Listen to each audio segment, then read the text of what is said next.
Politics again. New trouble for Donald Trump as the Club for Growth Free Enterprise Advocacy Group now unleashes new ads against the GOP frontrunner, highlighting what it calls the risks of Trump's nomination. There's nothing conservative about Donald Trump. Trump wants us to think he's Mr. Tell It Like It Is, but he has a record, and it's very liberal. He's really just playing us for chumps. Trump, just another politician. In many cases, I probably identify more as a Democrat. Well, joining me now, David McIntosh, president of the Club for Growth.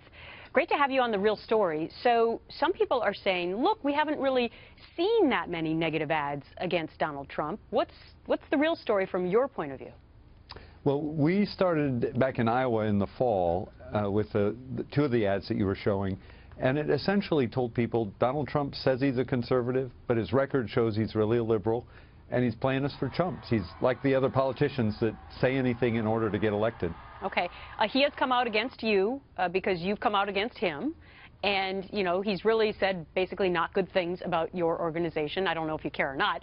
But the bottom line is that I've read a bunch of articles that some super PACs say they're not going to put together negative ads about Donald Trump because they're fearful that he might sue them over them. Where does the Club for Growth fall in that? Well, he threatened to sue us, Gretchen, and it was kind of a letter that just sounded like Donald Trump's tirade. So far, he has not done that. We don't care. We're going to tell the truth to the voters about Donald Trump and why he is not a conservative. Frankly, that he'll lose to Hillary and will lose the Senate and the Supreme Court. I would ask you to watch closely what happens in Arkansas and Oklahoma tomorrow night. Why? Those are two states where we are running those ads. And if Trump loses those, even if he wins everything else, it shows there's a crack in the wall. He can be beaten.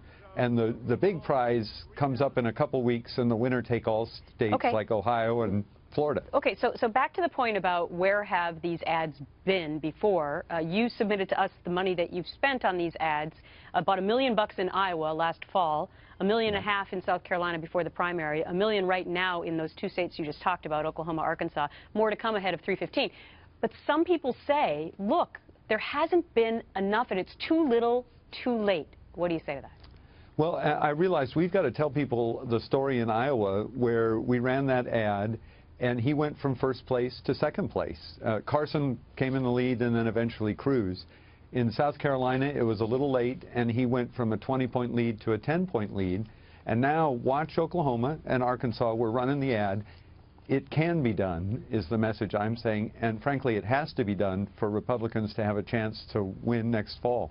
All right. That is the opinion of David McIntosh. He's the president of Club for Growth, and a bunch of ads are going to be coming your way. David, thank you. My pleasure, Greg.